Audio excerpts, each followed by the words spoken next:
Well, hello everybody. Welcome back to another episode of Warships with CS. It's good to have you back. Today's video is going to be relatively brief and straightforward, but also, kind of surprising and shocking in its own way.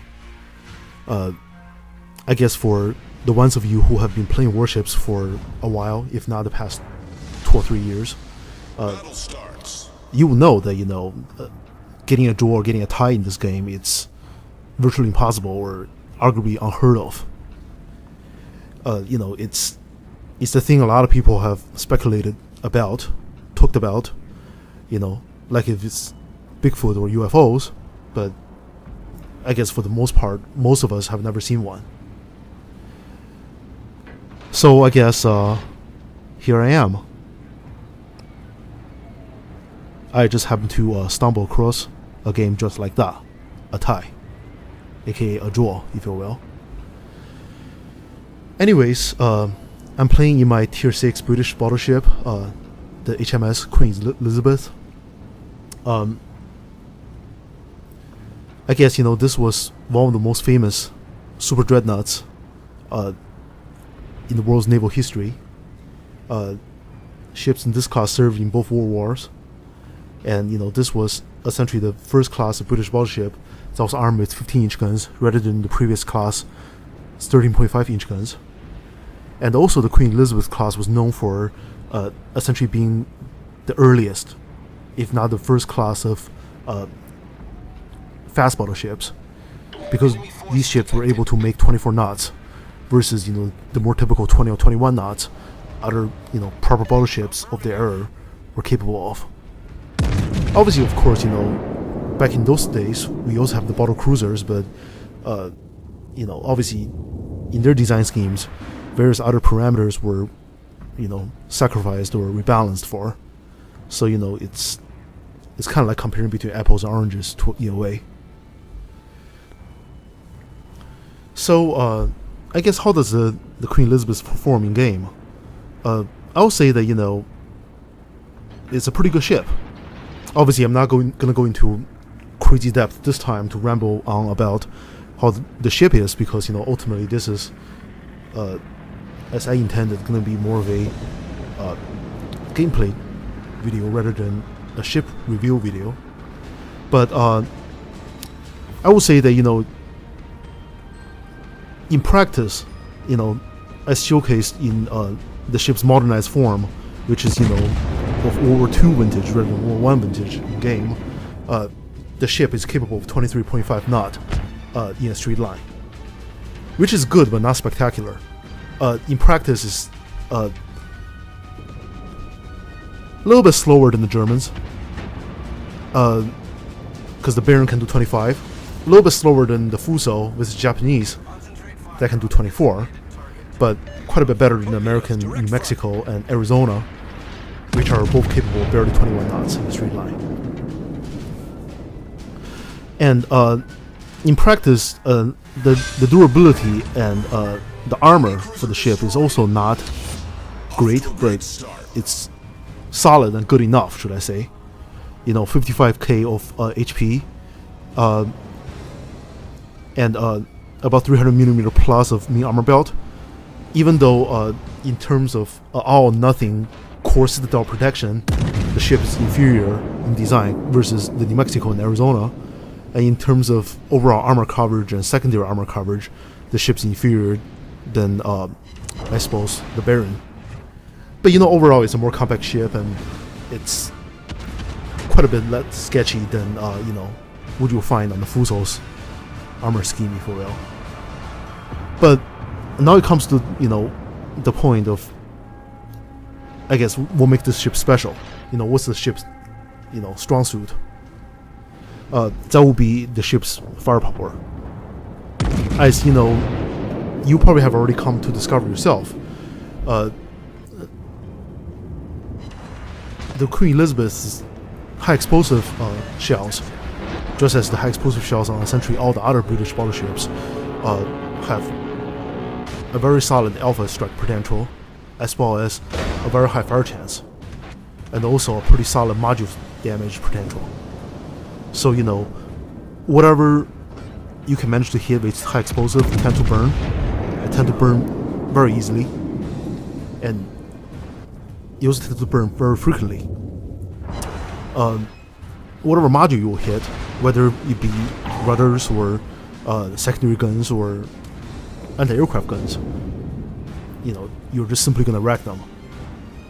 And obviously, for high explosive shells, every single hit, every single splash, every single pen, they do very solid and appreciable damage for what they are, and quite a bit more than what the competition is able to offer. So in practice, the high explosive is very much reliable and usable. And regardless of what target you're shooting at, a high explosive salvo, a high explosive hit is not going to go to waste. Because they're going to start fire and they're going to cause problems with the enemies. You're going to sooner or later force them to use repair, which, in many situations, the use of repair in a premature manner is regrettable, if you will. But another thing about the Queen Elizabeth's firepower that comes as a surprise is the fact that its armor-piercing shells are actually also very spectacular. A lot of people will say or will think that German armor-piercing shells are good, and they are simply because the German armor-piercing shells tends to have a pretty solid alpha strike, and German guns tend to have a flat trajectory with high velocity. But I guess what makes the Queen Elizabeth stand out in comparison to the other 15-inch guns you run into in game, such as the 15-inch guns you see on the Baron, is the fact that for the armor-piercing ammunition, they seem to do more damage per shell. And also, British armor-piercing shells have a shorter fuse. So in other words, when they do hit and penetrate enemy targets, regardless of the amount of armor the enemy might have, the shells detonate relatively early versus what the competition's ammunition will do. So in practice, what this means is that when you do hit cruisers or even some destroyers, and almost certainly the secondary armor sections of battleships, or perhaps if you're shooting at a lower tier battleship whose main armor belt is also under-armored, essentially these shells will very much prevent or limit the amount of over-penetration you will get, which is an excellent thing because over-penetrations essentially only result in minimal damage. So as you can see, or earlier in game, my salvo against the enemy tier 6 Russian cruiser, I believe the Bajani, essentially landed 3 pen and 2 citadels, and he just blew up.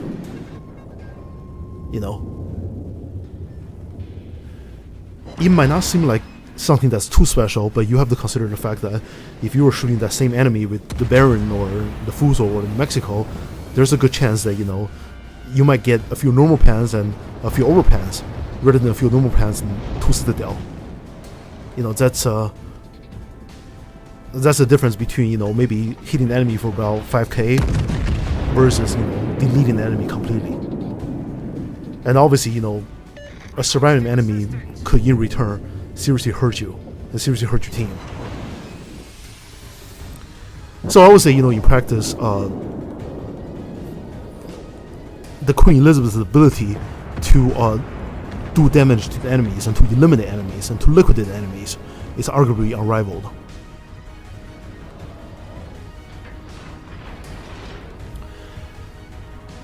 And as you can see right now, for Battle for Wars, my ship's main push happens to be on the west side of the map, and just simply by chance, which is almost kind of unusual, we happen to run into the enemy's main push, also on the western side of the map.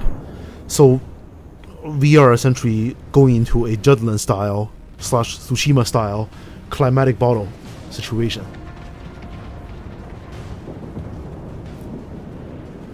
In which, obviously the heaviest and the main units of both fleets engage in a full-on clash. And ironically, I guess, this can be seen as a classical, by-the-book full-on clash, just simply because, as you can see, the enemy's battle formations are all very much broadside on towards my fleet, so we can bring essentially the entirety of our firepower to bear. Meanwhile, the enemies aren't really effectively angling their armor.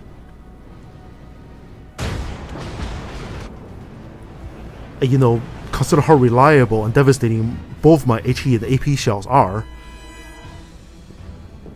and perhaps the abundance of enemy targets, as well as the ideal presentation of their position to where I am. I was essentially in a very lucky position to be able to choose and pick when to shoot, how to shoot, and who to shoot, and where to shoot. Because, some enemies might be turning, some enemies might be slowing down, some enemies might be behind cover. So it's very important to maximize your DPM. Guns reloads in 30 seconds. As soon as the shell's in the barrel, pull the trigger. Don't waste your time. Aim beforehand. Sooner or later, it's gonna add up.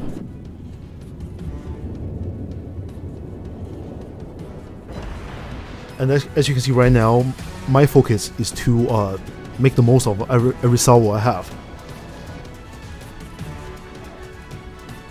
Take turns on broadside enemies, and only shoot ones in which I can do the most against. And also obviously shoot the ones that I can hurt more easily than some of my teammates. Obviously, for example, my allied cruisers, especially light cruisers and destroyers, their guns is not going to do too much to enemy battleships. I mean, sure, they might be able to hurt them in the superstructure and bow and stern, and they might be able to start a few fires, but obviously my shots can make more of the situation than their shots can.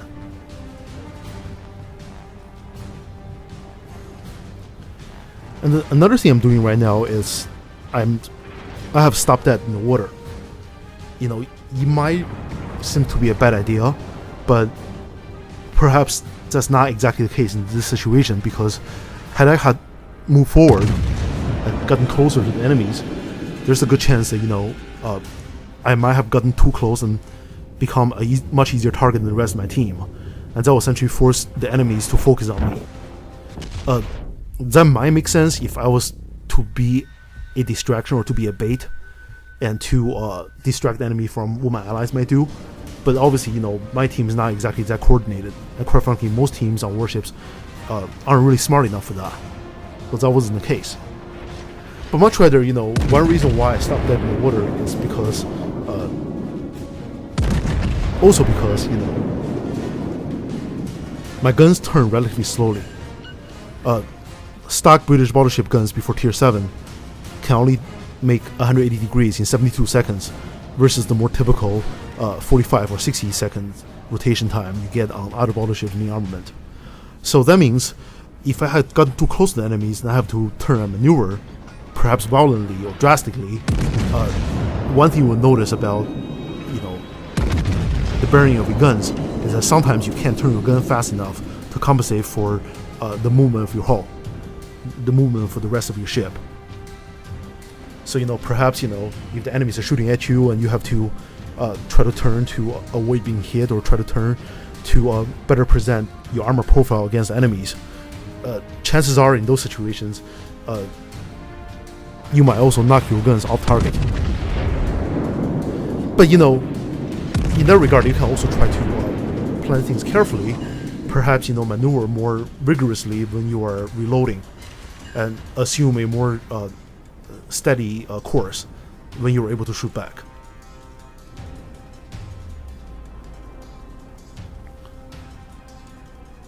And I guess the beauty of British battleships so far is the fact that when you are engaging a gunfight against enemy battleships, they will turn bow on or stern on to tank against your shells and to better angle their armor. That's exactly when and where you want to start shooting high explosive at them. And the reality is that in those situations, if your high explosive shell hit their bow or hit their superstructure, the angling of the relatively thin section of their ships is not going to matter. Your shell's just simply going to splash and hurt them anyways, and you're also going to start fires. And of course, after you have started fire, and perhaps the enemy is burning already, you can hit them with armor piercing just as well while they burn. So it's really a 1-2 punch. Hypothetically, you can say that this tactic is something that you can also use in any other battleship, but the reality is that without the high fire chance and high alpha strike of these good HE shells, and to a lesser extent without the peculiar properties of the AP shells the British battleship have, such a tactic is not nearly as viable and not nearly as rewarding in, let's say, New Mexico or Arizona or Fuso or Barren as they are in this ship.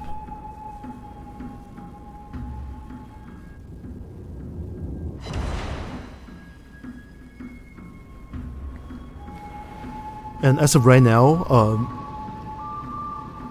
I'm obviously still shooting high explosive, simply because I simply survey the battlefield and realize the vast majority of the enemies are angling well or retreating from the battlefield.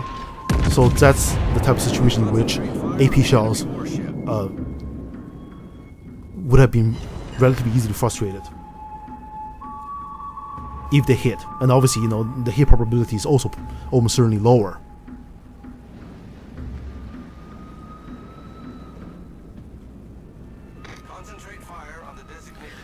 And as he's historically correct and also,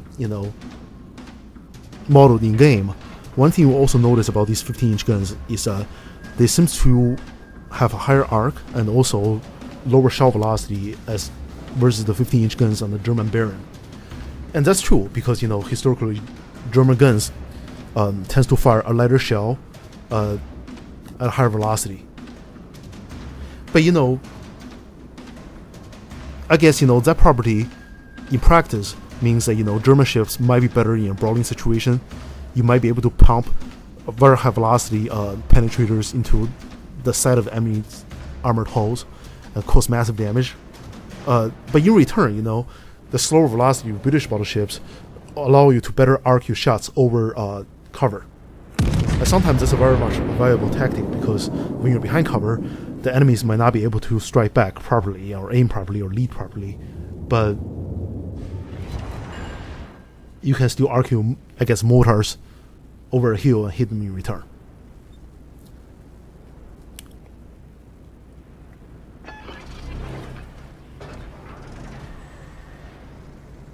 Spotter airborne. And I guess, when it comes to what you can do against destroyers, especially in self-defense situations, in a brawl or, in a white-knuckle close-range knife fight, the property of these guns can very much work in your favor, but also against you. Just simply because your high explosive shells will do massive damage. Sometimes you will get to the point of detonating enemy destroyers or knocking out the torpedo mounts, knocking out their guns, knocking out their rudder and propulsion. Starting fires they couldn't stop because they're fragile. But also, because these guns turn relatively slowly, sometimes if the enemy destroyer time their movement properly, or perhaps catch you off guard, they might be able to strike you without you being able to get your gun onto them, unfortunately. So ultimately, that's something to keep in mind.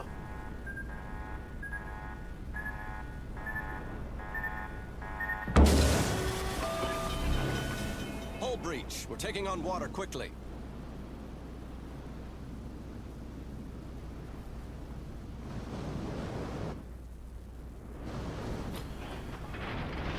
I guess the beauty of high explosive shells on this ship is also consistency, because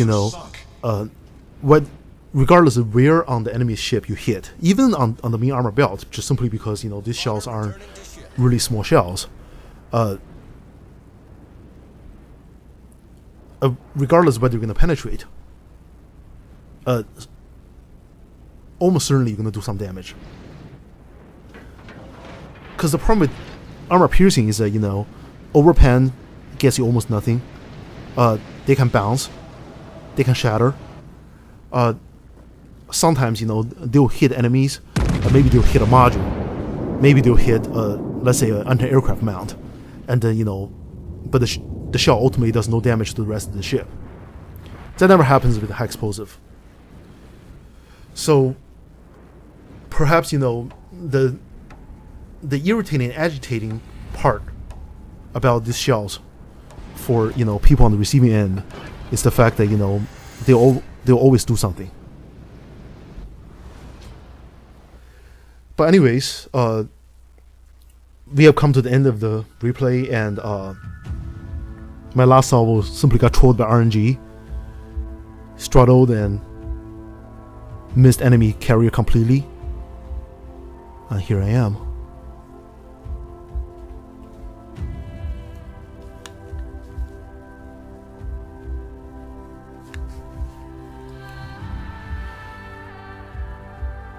So I guess this turned out to be essentially statistically the best game I have ever had in the Queen Elizabeth. Now that I'm about 3/4 of the way done with my grind to the King George V. I guess it's come as a shock, because a lot of people assume that one team will cap, and perhaps there's gonna be an unbalance between the survivors on both teams, but it just so happened. So I made pretty good profit, about over 200k. Did 180k worth of damage, 4 medals. Only 2 citadels on the Russian cruiser, so it goes to show that you can do very solid damage with your high explosive as well as your short fused AP shells, despite not hitting those citadels. Top of the team, only 2 kills, but ultimately I suppose it's a carry.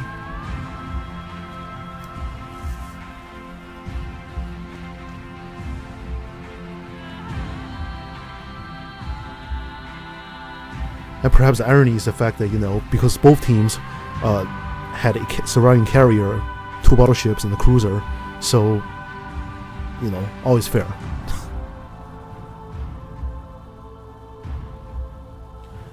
And as you can see, my anti-aircraft firepower turned out to be not completely useless. Perhaps it's something I can elaborate more in a future review for the ship. Meanwhile, you can see essentially my high explosive shells did 40k on impact, and the fires did 40k more, versus the 95k AP rounds damage count. So it's a very balanced approach. And ultimately, if you're playing another battleship, you're almost certainly not gonna do half your damage with AP with high explosive shells, if at all.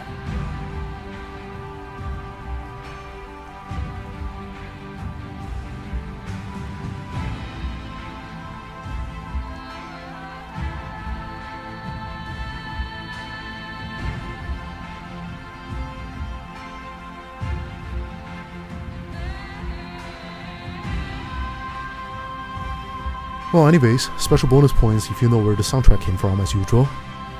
But I guess thanks for stopping by, and stay tuned. There's always more content coming, for as long as I have the time to do them. But as always, I appreciate having you here. Until next time.